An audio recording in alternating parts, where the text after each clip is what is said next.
Bonjour mes amis des chemins de l'intuition. Eh bien aujourd'hui j'ai la chance d'avoir avec moi Jocelyn Morisson, que beaucoup connaissent parce que je l'ai interviewé déjà depuis 14 ans, pas mal de fois, Jocelyn.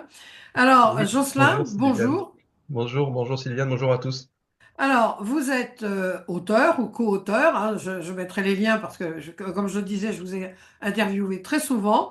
Vous êtes aussi traducteur, c'est vous qui traduisez entre autres je crois que c'est Eben Alexander, et puis le docteur Moody, le fameux docteur Moody. Et depuis 2020, vous avez une troisième casquette, si j'ose dire. Vous avez de nombreuses casquettes. Et la troisième, c'est rédacteur en chef d'une revue extrêmement sensationnelle qui s'appelle Native. Alors j'espère qu'on la voit bien, parce que là, le soleil arrive. Alors, est-ce que vous la voyez bien? Vous voyez bien? On la Oui, voit. il y a un petit effet de flou, hein, mais c'est pas grave. Ben oui, parce que mais je mettrai les photos sur mon article. Alors voilà, ben oui, c'est à cause du soleil qui m'arrive en pleine figure. Non, je pense que c'est le réglage de zoom, mais c'est pas gênant. Mais ouais, non, c'est pas un problème. Bon, on voit bien Native. Bon, je mets un autre, il est plus foncé. Voilà. Bon, enfin bref. Alors, Native, donc des peuples, des racines. Donc, cette revue, j'ai deux questions de prime abord à vous poser. D'abord, comment vous en êtes arrivé? D'abord, il faut être culotté, je trouve, pour créer une revue, un magazine écrit, alors que la presse écrite agonise, on peut le dire. Et d'un, et de deux, sur un sujet qui n'est quand même pas, c'est pas l'information comme on peut la lire, c'est un sujet vraiment extrêmement pointu. Alors, comment vous vous êtes lancé dans cette aventure? Parce que je crois que c'est une aventure, et le pourquoi de la revue, alors. Eh bien, la revue, elle est née en fait de l'initiative d'un petit groupe d'amis à Toulouse, en région toulousaine, dont plusieurs avaient déjà une expérience auprès des peuples autochtones parce qu'ils avaient été euh, activistes ou même présidents d'associations. Par exemple, notre directeur de la publication, Jean-Pierre Chaumeton, il a été secrétaire, trésorier et président de l'association Chendukwa, qui aide les Indiens Kogi de Colombie à récupérer leurs terres. Donc il y a plusieurs associations comme ça. Notre directeur artistique, Didier Hillard, il est aujourd'hui président de l'association Navarro France, qui aide les Indiens donc Navarro aux États-Unis. Enfin voilà, donc il y avait plusieurs personnes qui avaient déjà pris des fonctions dans différentes associations et qui étaient proches des peuples racines, des peuples autochtones, d'une manière générale, s'intéressaient à ce sujet-là. On a notre rédactrice en chef adjointe aujourd'hui, donc à l'époque, elle travaillait pour le magazine Kaizen, donc maintenant, elle est rédactrice en chef adjointe pour Native, donc c'est Sabah Rahmani, qui elle est anthropologue en plus, donc elle a une vraie formation Ah oui. universitaire dans ce domaine-là, et qui elle du coup a écrit il y a quelques années un livre plaidoyer pour les peuples racines, donc où elle parle de beaucoup d'autochtones dans différents pays, aussi bien en Afrique, en Amérique latine que ailleurs. Donc voilà, il y a eu cette réunion de personnes. Et moi, on est venu me chercher parce que j'étais déjà ami avec Jean-Pierre Chaumeton à l'époque et ils avaient besoin d'un journaliste pour superviser un peu tout ça. Et moi, je m'intéressais indirectement en fait au peuple autochtone parce que, comme vous le savez, je m'intéressais beaucoup aux états modifiés de conscience Oui. et la transe. En fait, dans beaucoup de pratiques chamaniques chez ces peuples-là, ça fait partie des états modifiés de conscience. Et donc moi, j'avais un intérêt pour certaines populations qui pratiquaient la transe avec des substances psychédéliques ou pas, hein, parce que la Oui. transe, ça peut s'induire aussi par la danse et par d'autres techniques, des techniques de respiration, par exemple. C'est pas uniquement en prenant des substances, mais je m'intéressais à tout ça aussi. Et donc, voilà, j'avais cet intérêt pour ça, mais sans formation en sciences humaines ou en anthropologie, j'étais un petit peu ignorant de beaucoup de choses, hein. Et depuis 2020, j'ai appris à Ah oui. chaque numéro, j'apprends énormément. En revanche, ce que j'apportais, moi, effectivement, c'était une expérience de journaliste et un peu une connaissance de comment on fabrique un magazine, disons. Et Oui. donc, on s'est lancé tous comme ça, un petit peu comme une aventure, comme vous avez dit, avec peu de moyens, beaucoup de bonne volonté. Et on a vite rassemblé en fait un réseau autour de nous de gens qui avaient soit une compétence pour écrire en tant que rédacteur, journaliste, ou bien auteur de livres, ou bien des gens qui étaient simplement des écrivains, des voyageurs, qui savait quand même raconter quelque chose. Après, c'est des textes, bien sûr, qui sont retravaillés hein, pour qu'il y ait une espèce d'harmonisation de tout ça. Mais il y avait beaucoup de gens qui, autour de nous, finalement, se sont proposés de nous raconter des histoires, de nous proposer donc des articles. Et puis, bien sûr, certains avaient aussi des photos. Ça, c'est hyper important parce que c'est très visuel hein, Ah comme oui, sujet. mais oui, oui, oui. Et donc, il y avait des photographes professionnels dans le lot ou des photographes complètement amateurs. Et voilà, et donc on a aussi de la vraie photographie professionnelle dans le lot, ce qui fait que la revue a vite eu une qualité Ouais. très pro, en fait, bien qu'on était tous dans une démarche très amateur au départ, puisqu'on a très peu de moyens. Hein. Donc la revue, elle n'a pas été diffusée en kiosque dès le départ. On n'avait pas les moyens parce que c'est une autre économie. Et donc on a créé un site internet pour qu'on puisse acheter la revue à partir de notre site internet. Donc la revue sort tous les 3 mois. On peut la commander à l'unité ou on peut s'abonner bien sûr. Et puis On on peut peut faire la des dons lire aussi, hein. en papier ou en numérique. Oui. On peut faire des dons aussi, hein. Alors voilà, donc on a aussi mis en place sur le site internet, donc revue-native.com, des possibilités de nous aider d'autres manières, avec des dons défiscalisés, ce genre de choses. Et il y a effectivement la presse, de toute façon, papier aujourd'hui fonctionne beaucoup avec du mécénat, hein, il ne faut pas Oui. rêver. Les abonnés, ça ne suffit pas. Les achats au numéro non plus. Mais il faut dire que quand même, à partir du prochain numéro, là, qui sort ce mois-ci, on va être en librairie. Donc pour les Ah gens oui, qui ça sont c'est en une bonne France, nouvelle. Oui, voilà, les gens qui sont en France pourront trouver la revue chez leur libraire. Ils oui. pourront la commander en tout cas chez leur libraire, mais ça va être diffusé comme le réseau livre finalement. Alors, L'économie en kiosque, c'est autre chose, hein, c'est complètement différent. dans les kiosques, on ne les trouvera pas, mais dans les librairies, on Non. pourra les. Oui, c'est Non. comme les livres. Alors, vous avez parlé, Jocelyn, des photos. Moi, c'est ce qui m'a vraiment aussi frappé, hein. C'est une qualité. Alors, sur le fond et sur la forme, c'est vraiment comment dire, une revue, un magazine vraiment exceptionnel. Alors, l'autre question, parce que, alors, il y a deux choses. Alors ouais, je vous ai pas complètement répondu Oui, voilà, c'est sur le ça. point de départ, parce qu'en fait l'idée de Jean-Pierre et sur laquelle on était tous d'accord, c'est qu'il y avait une espèce d'actualité autour de ces peuples-là, parce que Oui, nous, civilisation moderne entre guillemets, on est perdu quand même dans des réflexions sur notre relation à la nature, et on est dans une démarche d'exploitation et de destruction des ressources naturelles et qui fait que ces peuples-là avaient en fait des leçons, entre guillemets, à nous donner sur la façon de vivre en harmonie avec la nature. Mais il ne faut pas non plus tomber dans une forme d'idéalisation, c'est-à-dire qu'il ne s'agit pas pour nous de redevenir tous chasseurs-cueilleurs ou vivre selon leur mode de vie à eux, d'autant qu'il y a des modes de vie très différents chez ces peuples-là. Hein. Ça représente presque 500 millions de personnes sur la planète, et il y a des modes de vie archaïques, on peut dire. Il y a même des peuples qui sont non contactés, hein, qui vivent comme au Paléolithique. Hein. Et puis, il y a ah oui, des mais on gens les qui... connaît. Voilà, oui, oui, on les connaît. On essaye de pas trop les perturber parce qu'il y en a qui veulent pas simplement avoir de contact avec la modernité. Hein.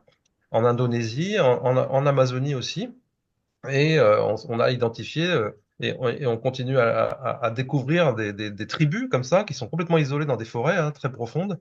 Alors, ils sont de moins en moins isolés forcément Ah, puisqu'forcément. on détruit, on détruit leurs habitats. Oui. Mais il y en a encore hein, qui sont non contactés. Ce sont des peuples qui sont dits non contactés, dont certains connaissent notre existence et d'autres la connaissent même pas, disons. Hein. Ils savent même pas qu'on existe, quoi.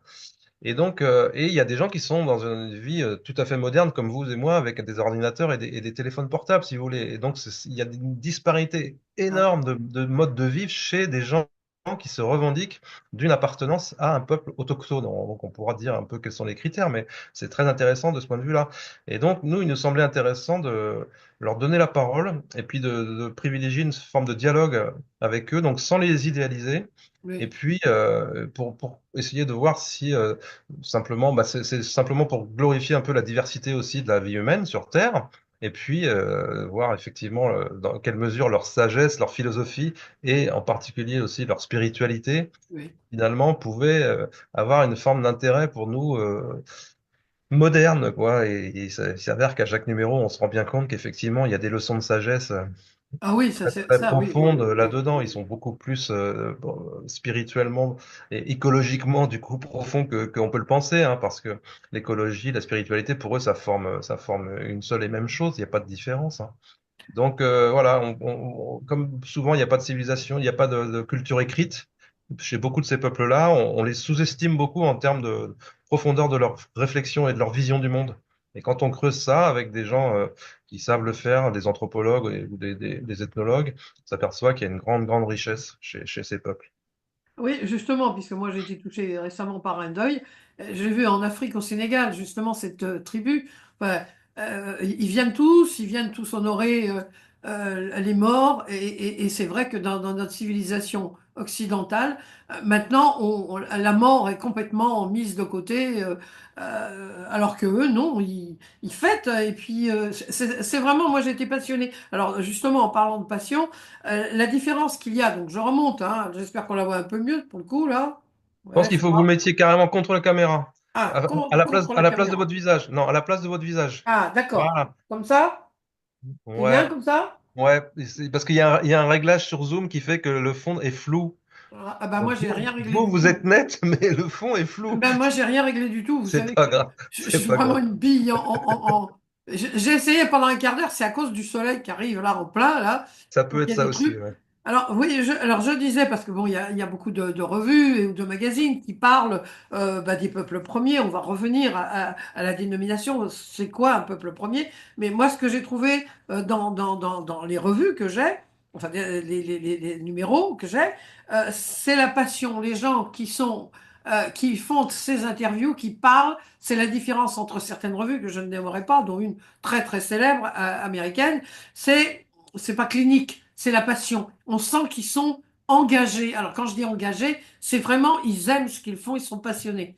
Hein, c'est pas voilà, on décrit un peuple avec ses coutumes, etc. Non, on sent qu'il y a un dialogue vraiment, et puis c'est donnant-donnant. Enfin, je veux dire, ou c'est gagnant-gagnant. J'aime mieux l'expression gagnant-gagnant. Hein, enfin, je sais pas, je me trompe peut-être, mais moi, c'est ce que j'ai Non, bien ressenti. sûr, l'idée, la volonté, ouais, la volonté de départ, c'était de leur donner la parole le plus possible Oui, directement. Alors bien sûr, tous ne sont pas en capacité ou en position de s'exprimer, mais ceux qui peuvent le faire auprès de reporters, auprès de journalistes, auprès d'écrivains, voyageurs, auprès d'ethnologues, anthropologues, etc., eh bien, on essaie de répercuter directement leurs paroles. Et puis, il y a ceux qui parlent d'eux parce qu'ils sont habilités à le faire, simplement en tant que être humain, encore une fois, simple voyageur passionné, ou en tant que spécialiste, effectivement, en sciences humaines, etc., en tant qu'universitaire. Donc il y a différents regards, différents points de vue, mais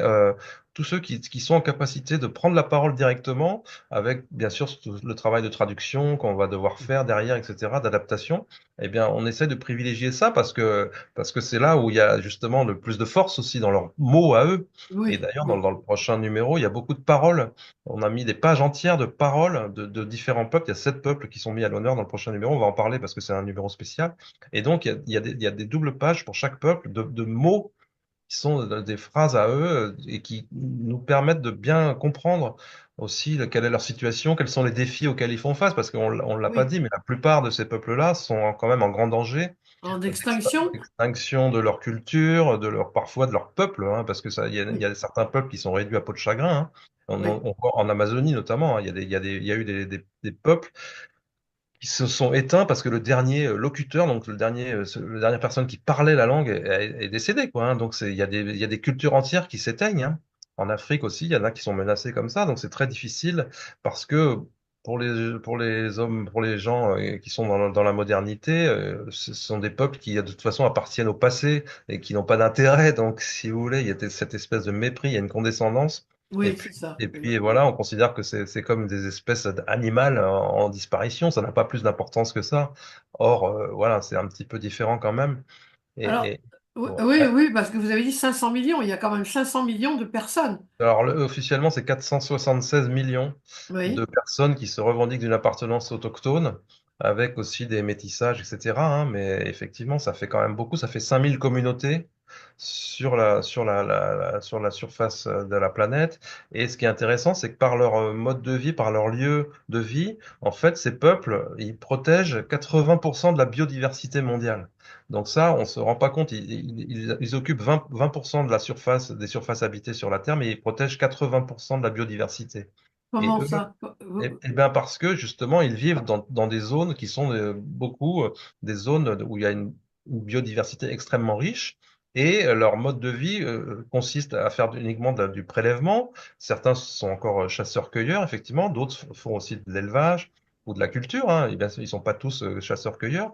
Mais du coup, ils savent utiliser ces ressources-là sans les détruire, C'est contrairement ça. à nous.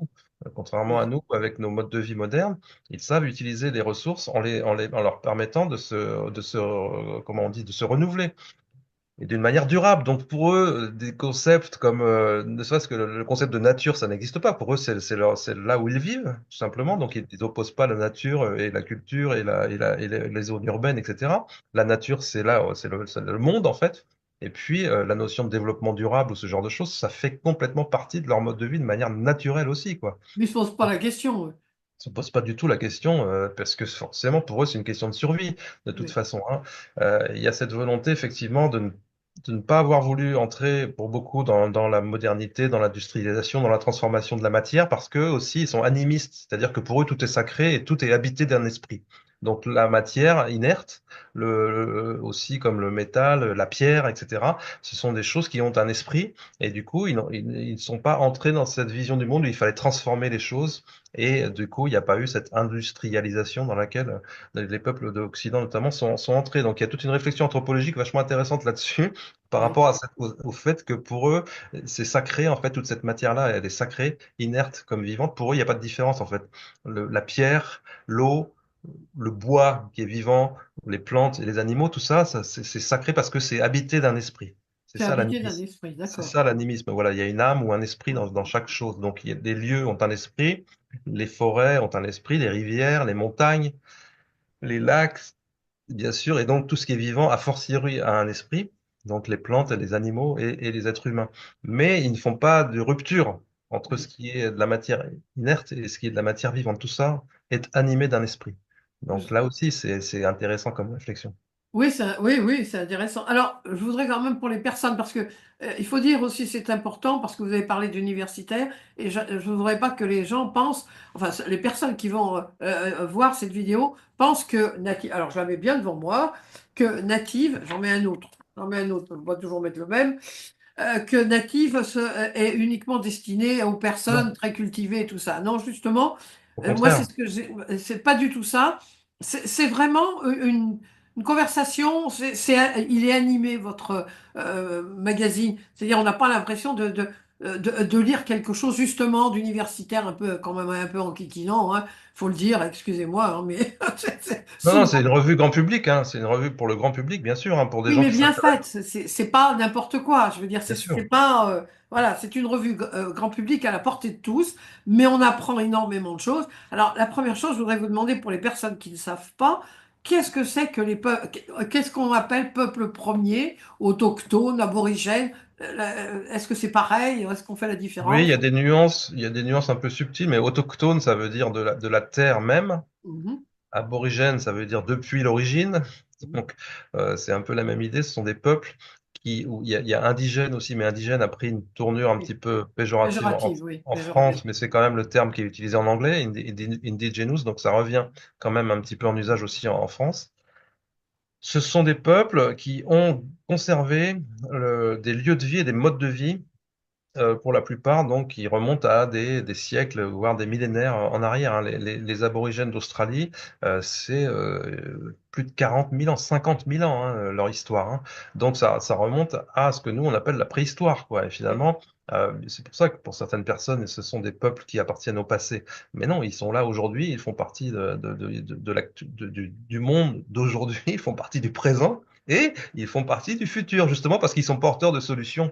Par exemple, les aborigènes d'Australie, ils ont été consultés en Australie par les autorités australiennes pour la gestion des feux.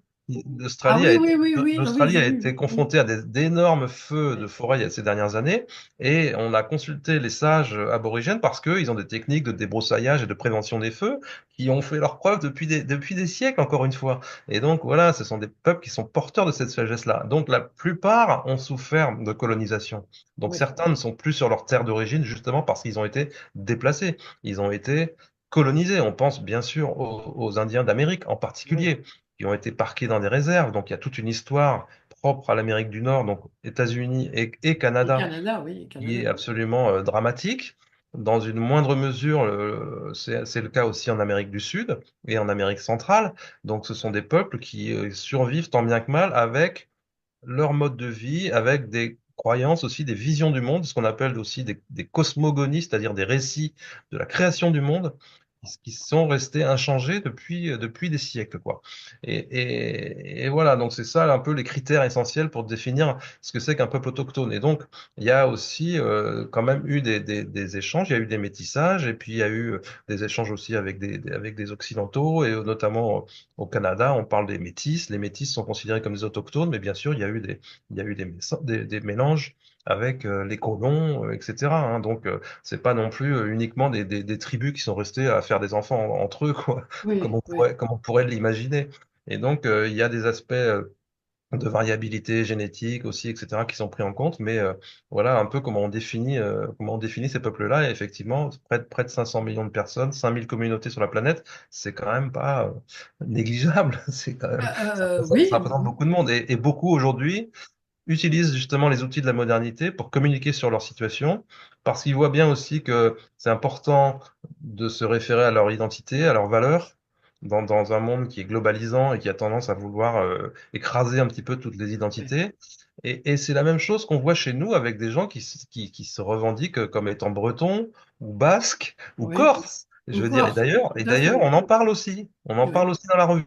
C'est-à-dire que on parle, c'est pour ça qu'on a appelé ça native des peuples, des racines. On parle aussi de nos racines, à nous, peuples d'Europe, d'Occident, de France. Et nous, on est favorable aux langues régionales, par exemple, tout sans être non plus dans une démarche revendicative en disant, voilà, l'État français, c'est pas normal. Mais vous savez, c'est quand même important parce que la France a colonisé des populations en Polynésie et dans les Caraïbes. oui. Et la France ne reconnaît pas en fait ces peuples autochtones, ses propres peuples autochtones qui appartiennent à l'État français ne sont pas reconnus au nom de valeurs qui pourraient sembler nobles, qui sont les valeurs de la République, c'est-à-dire qu'on est tous pareils. Mais, Ah non, mais au nom de cette universalité, il y a une uniformisation en fait qui nie les particularités et notamment les particularités régionales. C'est pour ça que l'État français, l'éducation nationale, n'est pas favorable à l'enseignement des langues régionales, comme le oui. breton, comme le basque ou le corse, etc., que c'est très compliqué. Mais pour la même raison, les autochtones de Polynésie, par exemple de Tahiti ou des îles Marquises et tout ça, ou ceux de Guyane, Oui. hein, eh ben, ne sont pas reconnus non plus dans leurs droits et leur identité. C'est extrêmement compliqué pour eux de continuer à exister avec leur identité de peuple autochtone d'origine, alors qu'ils ont été justement colonisés et pour la plupart décimés Décimé, oui. au cours de l'histoire. Donc vous voyez que C'est c'est quand quand même même un comble. important. Donc ces notions d'identité, elles sont importantes pour nous et nous, on n'est pas dans une démarche revendicative, identitaire non plus. On est une revue progressiste, on croit au progrès, mais on croit à un progrès aussi qui reconnaît ces identités-là et qui reconnaît la richesse de cette multiplicité de points de vue sur le monde. Et qui souhaite privilégier ce dialogue, ces échanges entre ces différentes cultures, entre ces différentes identités. Alors, justement, ça amène ma prochaine question. Comment trouvez-vous le sujet de votre revue trimestrielle? Parce qu'elle est trimestrielle, hein. Alors, des fois, là, c'est dossier, signes et langue. Là, c'était celle que j'ai. Mythologie, fabuleuse, hein, aussi. Mythologie, cosmogonie, astrologie. Et puis celle-là que j'ai. Alors, naître, mourir, renaître. Comment trouvez-vous qu'il y a un consensus ou comment ça se passe? Eh ben oui, il y a une petite équipe, donc on fait ce qu'on appelle un comité de rédaction, donc avec le noyau dur de l'équipe, Oui, pour décider des dossiers, en fait, des prochains dossiers, et puis on en décide autant que possible, trois ou quatre à l'avance, ce qui fait que ça part du sur temps. une année d'avance, hein, Oui, puisqu'on a quatre numéros par an.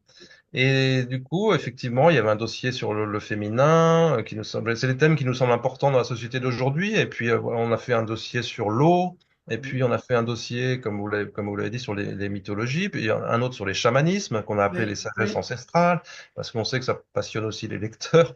Et puis, effectivement, les langues, oui, parce que chaque culture va avec une langue aussi, c'est oui, oui, oui, intéressant, oui, hein. c'est passionnant aussi, oui, Et franchement. donc voilà, donc on propose un thème à chaque fois, et puis quand on communique autour de ce thème dans notre réseau, disons, et ben il y a des gens qui nous proposent des articles sur ces thèmes-là, en disant ah bah Oui. oui, bah tiens, par exemple moi j'étais en Australie et j'ai rencontré des gens qui font revivre la culture aborigène dans tel ou tel contexte, etc. Et du coup ça fait un article sur telle langue. Parce que chez les aborigènes d'Australie, il y a aussi beaucoup de sous-cultures, hein, enfin de Ah sous-cultures, oui? pas au Ah oui, sens c'est pas péjoratif. unifié, quoi. Faut Non, dire que non, c'est c'est pas énorme, unifié. Il y a l'Australie, plusieurs hein. peuples. Il y a plusieurs Ouais. peuples, en fait, hein. Donc, chacun avec sa langue et avec ses particularités aussi. Et donc, voilà. Donc, des collaborateurs, des contributeurs divers et variés, journalistes ou non, nous proposent des articles sur ces thématiques-là. Et ce qui fait qu'on a un dossier qui prend une bonne moitié du numéro en général sur la thématique Oui. du dossier. Et puis après, on a d'autres articles qui sont pas forcément sur la même thématique, du coup, qui nous permettent de parler Oui. d'autres choses. On a des pages d'actualité, des brèves au début, comme un peu tous les grands magazines, quoi. On prend ce modèle sur des magazines qui nous plaisent aussi, comme Inexploré ou d'autres. Et à la fin, on a aussi des pages culture avec des livres et des films à Oui. voir, etc. Des expos, bien sûr, il y a beaucoup d'expos qui sont très intéressantes sur ces sujets-là aussi. Il y a une espèce de retour d'intérêt en fait pour ces questions. On le voit avec le succès des expos au musée du Quai Branly à Paris notamment. Plein d'expositions. Il y a eu une exposition récemment sur justement le chamanisme d'Amazonie et l'ayahuasca, cette fameuse substance Oui. chamanique donc utilisée plusieurs peuples d'Amazonie. Et ça a été un immense succès. Donc il y a un vrai regain d'intérêt Oui. Oui. Oui. pour ces questions-là, pour ces peuples-là, et voilà, aussi dans nos anciennes colonies d'Afrique aussi, par exemple. Donc on a toute une histoire, nous aussi, peuple de France, liée à tout ça. Et comme je l'ai dit, donc parfois on consacre un article au peuple basque ou aux Bretons ou à d'autres. Et on parle aussi parfois on a une rubrique qui s'appelle Nos racines à nous, donc Nos racines.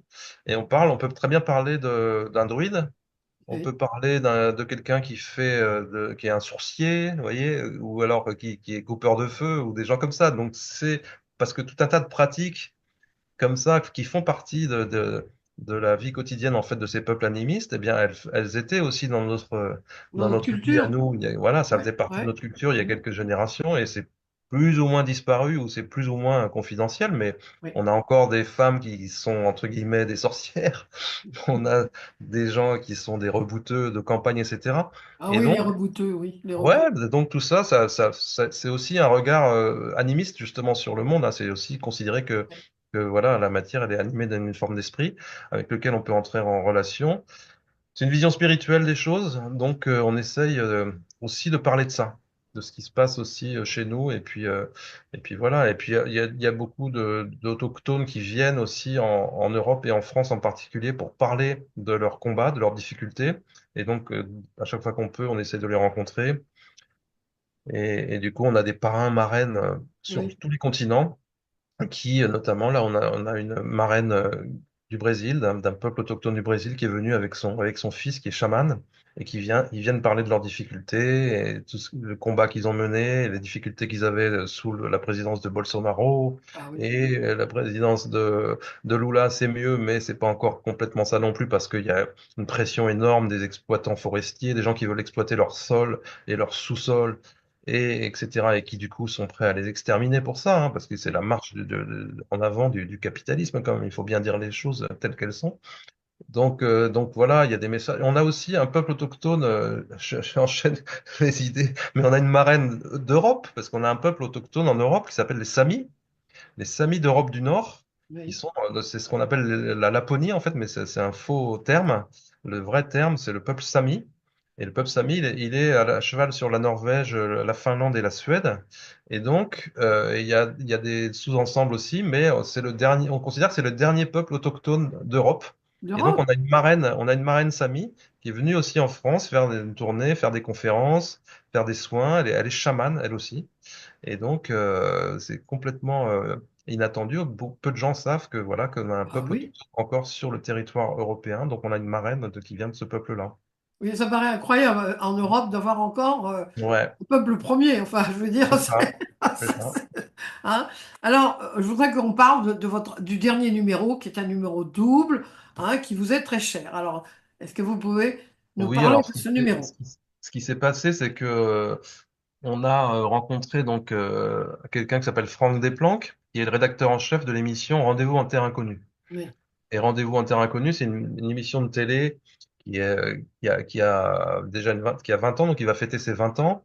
Et cette émission, donc, elle emmène, comme vous le savez tous, là, je pense, elle emmène une vedette, entre oui, guillemets, sur un territoire très lointain.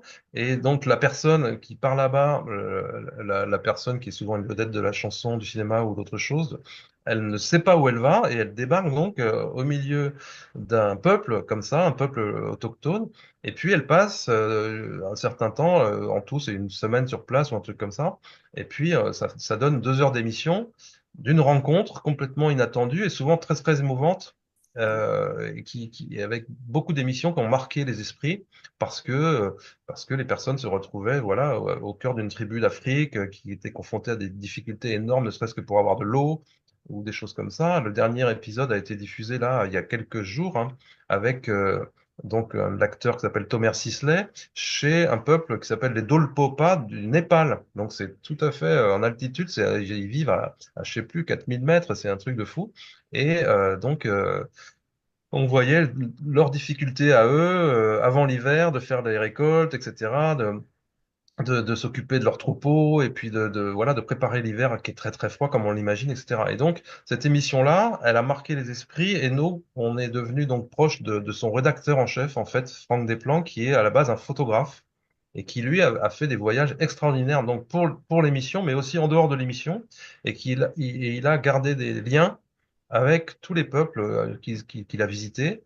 Et lui, quand il travaille sur l'émission, pour le coup, il part 3 semaines avant et il reste longtemps après. Enfin, il passe beaucoup plus de temps que l'équipe de tournage proprement dite, quoi, parce qu'il prépare oui. tout le tournage. Donc, il noue tous les liens avec les gens sur place. Il voit qui va prendre la parole, qui souhaite prendre la parole. Il se met d'accord avec les autorités locales pour savoir qu'est-ce qu'on peut filmer, qu'est-ce qu'on peut dire, qu'est-ce qu'on ne peut pas dire, qu'est-ce qu'on ne peut pas montrer, etc. Vous voyez, c'est tout un travail quand même très, très fin. Et donc, Franck, il a cette expertise-là, et on l'avait déjà eu dans le magazine, il nous avait proposé déjà des reportages photos, hein, donc on l'avait déjà diffusé, ces images. Et là, on fait un numéro spécial, en fait, autour d'une expo qu'on monte avec lui et qu'on parraine, en fait, aussi, qui est une expo de ces images consacrée à 7 peuples emblématiques. Il y a 2 peuples d'Afrique, il y a les Nénètes de Sibérie, donc un peuple du grand froid, il y a les Inuits du Groenland, vous voyez aussi, un peuple d'Indonésie qui sont les Mentawai, qu'on appelle les hommes-fleurs, donc au plein cœur de l'Indonésie. Donc voilà, il y a 7 peuples emblématiques comme ça. Je les ai, les Turkana donc d'Afrique, les Mentawai, les Suri, les Afars, ça c'est l'Afrique aussi profonde. Voilà, donc c'est assez extraordinaire en fait. Et l'expo va être une expo itinérante, donc, on a plusieurs lieux en France déjà qui ont accepté de la proposer. Donc, c'est une expo photo avec bien sûr du texte pour expliquer les contextes. Et c'est des photos qu'il a faites en marge des tournages des émissions ou bien complètement en dehors, à part. Et qui rendent hommage. L'exposition s'appelle Hommage. Oui. Et donc, l'expo rend hommage à ces peuples-là, à leur résilience, à leur combat, etc. Et donc, le numéro spécial qu'on sort là, qui vient d'être imprimé, qui va arriver chez les abonnés d'un jour à l'autre, donc mi-décembre là, eh bien, le numéro consiste, en fait, c'est un peu le catalogue d'expo, on peut dire, parce qu'il y a toutes les photos dedans, commentées, bien sûr, légendées, etc. Mais il y a aussi tout le contexte de leur fabrication, c'est-à-dire, on a interviewé, en plus de montrer simplement les photos, on a interviewé des gens qui sont des experts des peuples en question, Ah qui oui. connaissent ces peuples-là, qui ont vécu avec eux ou qui vivent avec eux. On donne la parole, donc, comme je l'ai dit, directement à ces gens-là aussi. Donc, ça, c'est des paroles que Franck a recueillies sur place. Donc, il donne la parole à chaque fois. Il y a une double page avec des mots des gens qu'on voit en photo. Et puis, donc, on a des interviews aussi de gens qui sont liés à l'émission, comme le créateur, Frédéric Lopez, qui est le créateur de l'émission, qui l'a présenté pendant longtemps. On a aussi un retour d'expérience de quelques personnalités qui ont fait le voyage pour l'émission, comme Thomas Pesquet quand même. Thomas Oui, Pesquet, le spationaute oui, français, qui était allé chez les Kogi justement de Colombie. Les Kogi font partie justement aussi des peuples qui sont présentés dans l'expo et donc dans la revue. Donc vous voyez, donc là c'est une revue qui est spéciale, qui a un numéro double en fait, hors série on peut dire. Et donc déjà d'habitude la revue fait plus de 130 pages je crois, et là oui, elle en fait le double quoi. Donc dans oui, oui. 115 pages, donc là on est à 230 pages quoi, hein. Donc c'est énorme, sachant qu'il n'y a pas de publicité, hein.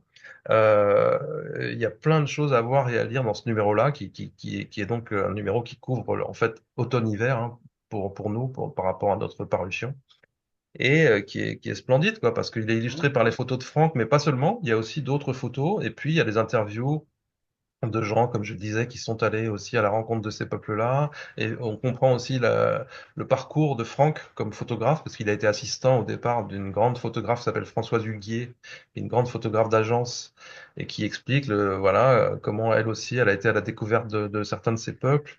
Et quelle était sa démarche à la fois artistique et documentaire, parce que la photo des peuples racines, c'est aussi entre l'approche documentaire et artistique. Est-ce qu'on fait une photo posée? Est-ce qu'on fait une photo mise en scène? Ou est-ce qu'on saisit simplement des instants de vie? Il y a toute une réflexion autour de Oui. ça. Donc ces photos, à Franck aussi, elles sont travaillées. Certaines sont volontairement en noir et blanc parce que ça exprime autre chose. Certaines sont en négatif parce que ça exprime encore autre chose. Certaines sont avec un traitement de couleur particulier parce que ça correspond à la façon dont des chamans, par exemple, voient le monde, notamment avec les Mentawai d'Indonésie. Donc, vous voyez, il y a toute une réflexion sur la force de l'image aussi. C'est assez fascinant. Moi, j'ai adoré aussi bosser sur ce numéro parce que, du coup, Franck a été, pour ce numéro, notre rédacteur en chef invité, on va dire, parce que c'est lui qui a pensé le contenu, qui a proposé les intervenants.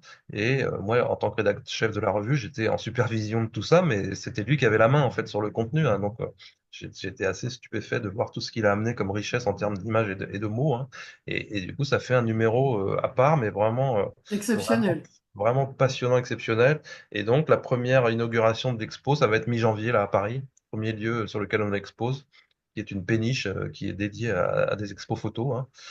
Et on fait une inauguration de cette expo hommage, donc mi-janvier, le 10 janvier, je crois, à Paris.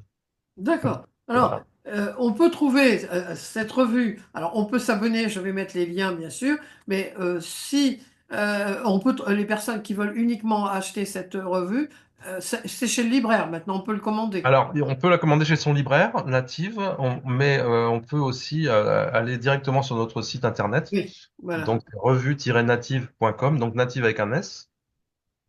Et on peut commander la revue à l'unité comme ça. Et sinon, en principe, effectivement, je dis en principe, mais normalement, il ne devrait Ouais. pas y avoir de problème. Et c'est le réseau, on travaille avec un diffuseur, hein, donc le réseau des libraires de France va être livré, va être voilà, fourni en revue avec ce premier numéro double pour commencer. Et à l'avenir, donc les prochains numéros seront également disponibles chez le libraire. Alors, pour terminer, Jocelyn, parce qu'on pourrait en parler pendant des heures, parce que c'est vraiment passionnant, et vraiment, moi, j'ai découvert un tas de choses, hein. Je les lis petit à petit, hein, parce qu'il y a vraiment, c'est vraiment passionnant. Euh, quel est quel serait votre message? Enfin, c'est pas peut-être un message. Qu'est-ce que vous pensez qu'avec cette revue, plus il y aura de gens bon, bah, qui la liront, et puis plus elle sera diffusée, qu'est-ce que vous pensez apporter au monde des peuples premiers, finalement? On essaie de leur être utile, c'est-à-dire qu'en portant leurs paroles, on essaye de préserver, de les aider à préserver leur mode de vie, leurs valeurs, parfois leur survie simplement physique, hein, parce que Oui, certains oui. sont menacés d'extinction, comme on le disait.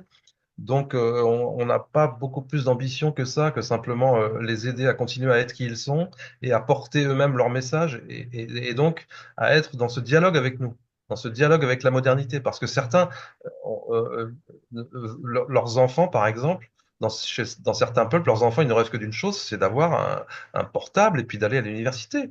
Et c'est aussi possible. C'est aussi possible. Par exemple, chez les Dolpopas du Népal, eh ben, il y a une association française créée par une Française sur place qui a aidé ses enfants à conserver leur culture, mais aussi à faire des études. Et ça va jusqu'au doctorat. Il y a un gars C'est pas qui a fait incompatible. il y a un gars qui a fait un doctorat d'anthropologie quand même. donc, en venant de ce peuple-là. Donc c'est possible de concilier cette tradition, cette revendication aussi, cette appartenance à des racines et la modernité et la vie dans le monde moderne. C'est ça qui peut sembler impossible ou paradoxal et en fait c'est possible. Donc nous on essaie de contribuer simplement à ça, porter leurs paroles et de pas non plus les idéaliser parce que ce sont des êtres humains qui ont aussi des Ben défauts. oui, Hein, ils ne sont ben pas oui, forcément parfaits, donc il ne ben s'agit oui. pas pour nous non plus de copier leur mode de vie, etc. Mais clairement, dans leur relation à l'invisible, donc on va dire la spiritualité en général, et leur relation à la nature, à leur environnement, ils ont quand même des leçons à nous donner sur la façon de gérer de manière durable les ressources de la Terre. Et là, euh, Voilà, là, on en a besoin, urgemment. on en a besoin, je veux dire, la relation aux plantes, aux animaux, aux vivants en général, et comme je l'ai dit aussi, à la spiritualité, à la vie, la mort, aux ancêtres, hein, tous sont dans une forme de culte des ancêtres, etc. Ça, c'est des choses dont on peut s'inspirer, en tout cas qui sont porteurs d'enseignements, on peut dire, pour nous aussi, qui vivons dans une modernité qui a perdu tout ça de vue. Donc voilà, le but, il est simplement là, montrer cette richesse, cette beauté aussi. Il y a beaucoup de beauté. On a fait un numéro sur la fête, la danse, hein, donc il y a beaucoup de joie aussi. C'est aussi une leçon pour notre modernité, savoir quand même trouver la joie, même quand il y a énormément de Des difficultés. difficultés, oui, oui, Hein. oui. Donc chez beaucoup de ces peuples-là, on voit beaucoup de joie. Les voyageurs sont souvent stupéfaits de voir cette joie, alors il y a beaucoup de misère. Oui. Donc, c'est possible aussi. Donc, tout ça, ce sont des valeurs qu'on essaye de partager, voilà, dont on essaye de rendre compte dans la revue, modestement, sans vouloir donner de leçons à qui que ce soit. Alors, depuis 2020, hein, c'est sorti le 20 juin 2020, hein, votre premier Oui, c'est bien possible, ouais, premier 20 juin numéro. 2020. Jusqu'à aujourd'hui, est-ce que vous avez, pour terminer, le sentiment, Jocelyn, qu'il y a de plus en plus d'intérêt, vous l'avez dit, mais pas une mode, je ne veux pas parler de mode, mais d'intérêt vraiment profond pour les peuples premiers, pour la revue aussi, pour ce que vous transmettez. Oui, parce que quand on s'est lancé, en fait, c'était en plein Covid, c'était le début du Oui, Covid. oui, Donc, on avait prévu des événements avec des parrains, des marraines natifs qui allaient oui, venir d'Afrique, qui allaient venir d'Amérique latine, et ça n'a pas pu se faire à cause du Covid. Donc, ça a été le paradoxe, c'est qu'on s'est lancé finalement au moment où le confinement a été mis en place. Et oui, donc, cette période-là, on sait que ça a été une période aussi beaucoup de remise en question pour plein de gens, d'introspection, et aussi les gens se sont aperçus que quand on arrêtait toute l'activité humaine complètement démesurée, etc., la nature reprenait ses droits. Hein, il y a des oui, gens qui étaient stupéfaits de voir des animaux sauvages dans les grandes villes, par exemple, pendant que les humains n'y étaient pas. Donc, il y a eu toute une réflexion, bien sûr, de la part de nos contemporains sur notre relation au vivant, sur notre relation à la nature. Et donc, l'intérêt pour les peuples racines, il participe de ça. oui, Et puis, il y a aussi une mode un peu New Age, on peut dire, l'intérêt pour le chamanisme, pour le féminin sacré, les sorcières, etc. Ça y contribue. Donc, sans être méprisant, on parle aussi de ça. Ça fait partie aussi du sujet. Hein. Donc, il y a des gens qui sont un peu dans une approche superficielle de ces questions-là, mais c'est pas grave. C'est aussi quelque chose qui est intéressant à creuser. Nous, on les oui, encourage oui, justement à le creuser davantage. Donc oui, je pense qu'il y a plus d'intérêt. Et puis, avec la revue, modestement, on a contribué aussi à ce que les gens découvrent des choses, apprennent des choses et se rendent compte que c'est extrêmement riche, en fait. Et en oui. plus, notre site Internet propose quand même du contenu gratuit aussi, il faut le dire. Hein. Chaque semaine, on a un article d'actualité qui est en accès libre. Hein. Et nos revues, donc on a fait 15 numéros plus ce numéro double là. Eh bien, on peut les feuilleter sur notre site internet aussi pour les découvrir en texte et images. On a mis une sélection à chaque fois de pages pour chaque numéro qu'on peut feuilleter avant d'acheter ou Avant commander quoi d'acheter, que ce oui. soit. Et le site internet aussi, voilà, il propose du contenu aussi de plus en plus maintenant audio et vidéo. Donc sur des conférences ou des rassemblements, des réunions comme ça qu'il peut y avoir. On a vocation à devenir une espèce de plateforme pour parler de tous ces sujets-là, on essaie de donner la parole aux ONG, Oui. aux associations qui travaillent avec eux, qui les défendent. On essaye de rassembler un peu toutes ces bonnes initiatives autour de ce sujet peuple racine. Et voilà, encore une fois, pour porter leur parole de la manière la plus forte possible. Eh bien, écoutez, je vous remercie infiniment, Jocelyn. Est-ce que vous auriez quelque chose à ajouter, quelque chose que vous souhaiteriez ajouter? Écoutez, non, je vous remercie beaucoup, Sylviane, en tout cas, de me permettre de parler de la revue, parce que c'est vrai que ça nous tient à cœur. On est une petite équipe très modeste. On a besoin de soutien financier, clairement, c'est sûr. Donc, les gens, en s'abonnant, ils nous aident, c'est évident. Si certains ont les moyens de faire des dons, c'est encore mieux, hein. C'est sûr que la presse papier, aujourd'hui, elle vit Coûte beaucoup cher. grâce à ce genre d'initiative, Oui. avec du mécénat. Il y a encore possibilité de faire des dons défiscalisés, là, pour l'année en cours. Donc voilà, n'hésitez pas. S'il y a des gens Oui. qui se sentent d'esprit mécène aussi, Bah oui, oui, on oui. essaye aussi ça je ne l'ai pas dit, mais on essaye aussi, bien sûr, de financer des actions sur place, la création, la construction d'une école consacrée aux plantes médicinales ou autre chose, un centre de soins ailleurs. On aide les associations qui le font et on aide ceux qui ont ce genre de projet sur place directement en reversant une partie aussi des fonds qui nous sont versés. Donc voilà, il y a des actions, et notamment dans le dernier numéro, pour chaque peuple dont on parle, il y a une action qui est proposée au lecteur, à laquelle le lecteur peut participer. Donc c'est très concret aussi. Bon. Donc on peut aussi nous faire quelque chose pour eux. Absolument, ouais. Via Native, tout à Via fait. native. Alors je la remets, hein. Voilà. On voit bien là ou enfin on Non, verra après. honnêtement, ça C'est reste toujours le flou. soleil, hein. Vous n'avez pas de soleil en France, mais alors moi je peux vous assurer que c'est en plein. Je vous remercie infiniment, hein, Merci à vraiment. vous, merci beaucoup. Jocelyn, c'est toujours un plaisir énorme eh ben, de parler avec vous.